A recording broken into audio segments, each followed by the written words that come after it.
This proverb is not just about philanthropy and generosity. It challenges us to perceive the way that God has designed the world to reward and reinforce his values. But to me, this is a real example in my own life of Anne Frank's observation that no one has ever become poor by giving. The counterintuitive economics of this proverb hold true in God's economy. No good comes of holding our money too tightly, either for ourselves or for other people who need us.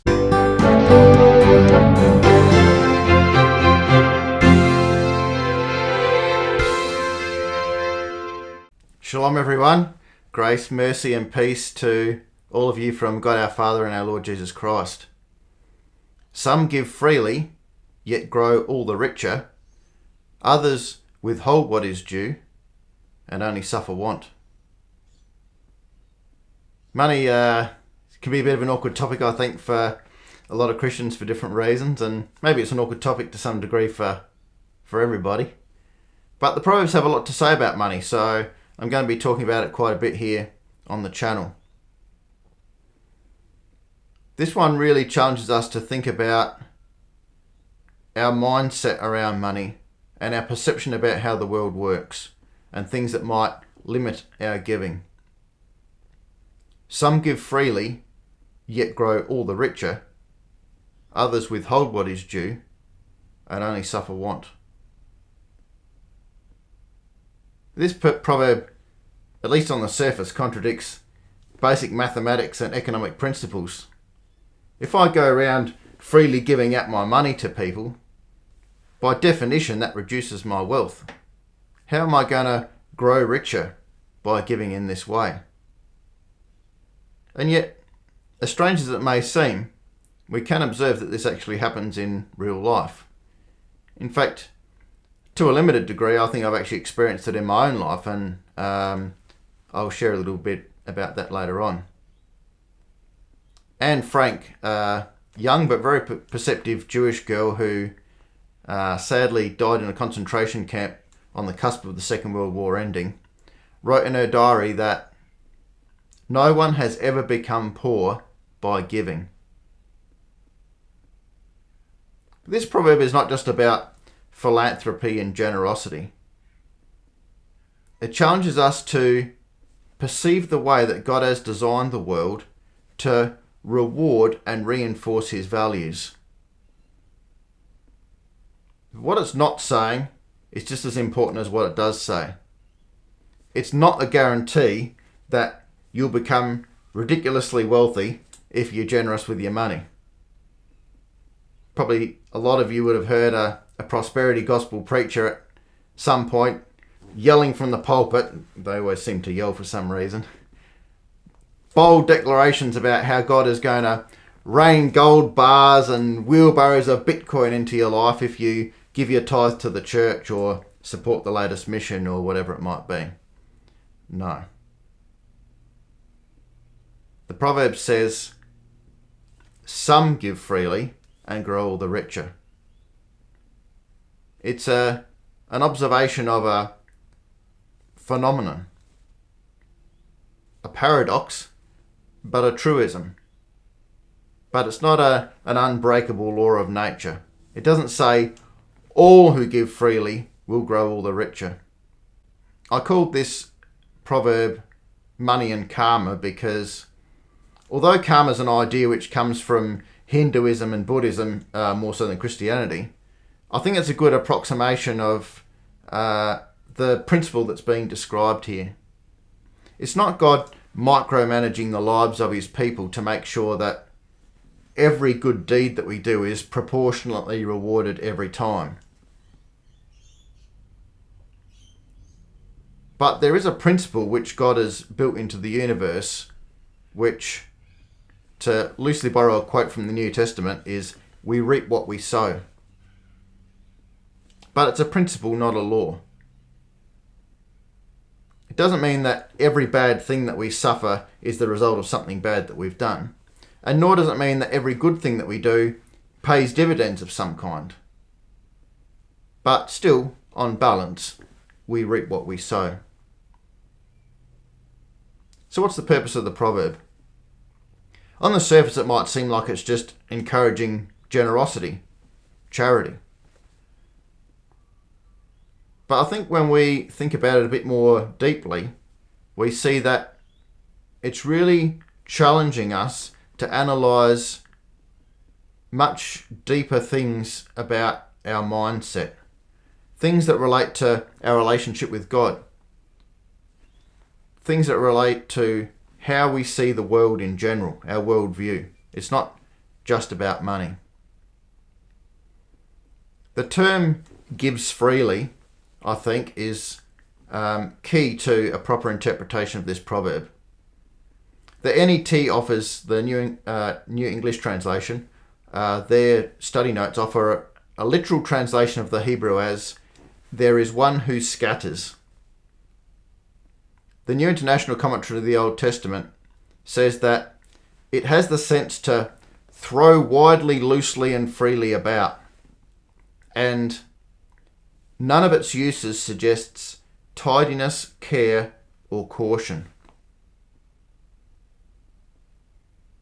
Often when we hear the word philanthropy used, it's in the context of people with ridiculously large amounts of money giving away very large amounts of money, but still retaining quite large amounts of money in the bank. This proverb is not about those people. This proverb is about normal people like you and me with limited resources. And it's encouraging a kind of giving which is not about preserving our own comfort.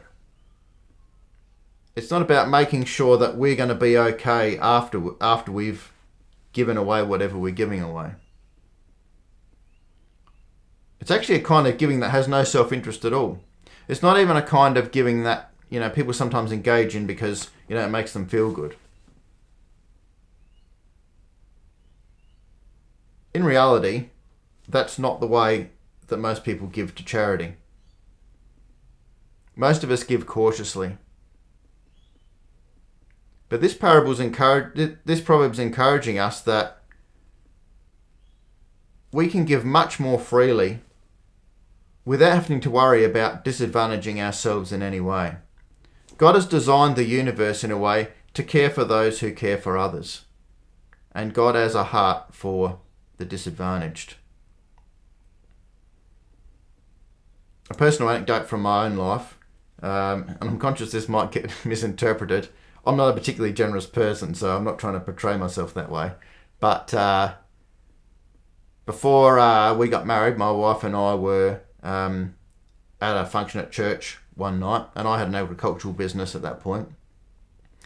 And we decided to start sponsoring this young man in Africa who come from a very horrific background. Fast forward 6 months from us making that commitment, we'd got married. I'd closed down my agricultural business and we were living in the city. And this became a time of quite limited finances for us. I ended up being unemployed for 6 months. My wife was only working part-time because she was studying as well. And then I eventually got a part-time job, but then my wife had to take time off of work because our first child was born. And throughout this time, we continued to sponsor this young man. And it would have been easy for us and even quite justifiable for us to have given up that sponsorship at that time when money was very difficult for us. But fast forward 6 years to today, and we're in a much better financial position than we were in those times. And we're still continuing to sponsor that young man who's now studying for a trade. And looking back with the benefit of hindsight, that commitment hasn't made us any poorer. God's still grown our wealth throughout that time, in spite of us continually giving to that cause. We haven't become ridiculously wealthy, in case you're wondering, but our giving also hasn't been to the extent that this proverb is advocating either. But to me, this is a real example in my own life of Anne Frank's observation that no one has ever become poor by giving. The counterintuitive economics of this proverb hold true in God's economy. Sometimes we can be, I think, a little bit small-minded in the way that we try and manage little things in our life that we think can contribute to us either preserving our wealth or growing our wealth, whatever it might be. And some of those considerations can sometimes limit our giving. But there's so many other factors out there in our short-term future and our long-term future that we're not even aware of that can have a much bigger effect on our wealth, that decisions that we might make to limit our giving a little bit fade into insignificance. When I was studying this proverb, I was reminded of the time when Jesus was in the temple precinct with his disciples, and he's watching all these people putting their donations into the treasury boxes in the temple. And then it says he also saw a poor widow who put in 2 small copper coins. It's like the smallest denomination that was in circulation at the time, like our 5-cent piece. And he said, "Truly I tell you, this poor widow, has put in more than all of them. For all of them have contributed out of their abundance, but she out of her poverty has put in all that she had to live on." All that she had to live on. Oftentimes our giving is based on some kind of calculations. You know, we might have certain amounts that we give regularly to certain charities, and we've sort of calculated how much we can afford to give. We might give to some other cause, whether we give to church or extended family or whatever it might be. And if we move to support a new cause, then we will sometimes redirect funds from something else that we're supporting so that we can do that. But this kind of giving based on calculations is not the kind of giving this proverb is advocating, and it's not the kind of giving which Jesus is praising here that he observed in this widow. When she gave her 2 coins, she had no surplus. And why would she do that? I mean, she had 2 coins. She could have put 1 in, she could have kept 1. And no one would have condemned her for that, even Jesus, surely. What we have to understand is that when we align ourselves with God's values, and when we understand the way that God's economy works, we can practice this kind of wild generosity that this proverb is talking about and not be concerned about our own welfare. There's the chance, but not the guarantee, that we might even get wealthier. That's what this proverb is saying. The second half of the proverb reinforces and extends the idea. Others withhold what is due and only suffer want. Are these people just selfish? I don't think so, because the structure of the proverb is a contrast. So it's contrasting these people with the generous people in the first half of the proverb who are just giving money freely out everywhere. It's not a specific kind of giving. And they're giving because, by implication, they're quietly confident that God is going to take care of for them. So I think these people that withhold what is due are doing it out of anxiety and fear about their own financial future. But the irony is, as the proverb says, that often these people end up suffering want, having less than what they comfortably need. Not as some kind of punishment, but that's just the way the world works. What they fear becomes their future.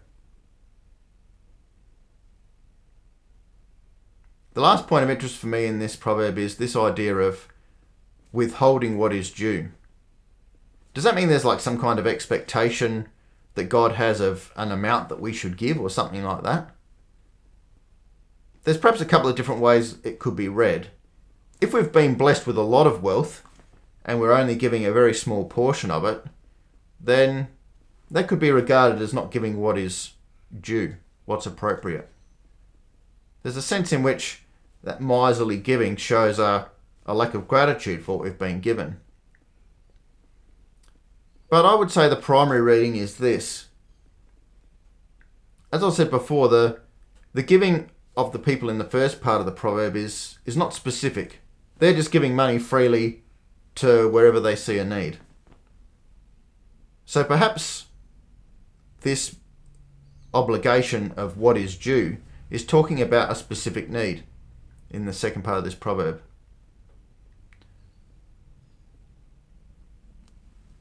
When you think about that, there's ads on TV all the time for different charities asking us to support, their cause. Often it's, maybe supporting hungry children in other parts of the world, things like that. At times there'll be charities that will door knock your street asking for us to support a particular cause. Those are one type of need.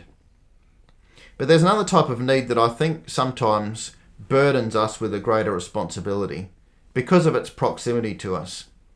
Whether it might be someone in our immediate family, or it might be a neighbour, or it might be someone that we come across who is in a particular situation. Maybe they've suffered some kind of disaster of some type, and we happen to be the ones that are right there with them in their time of need.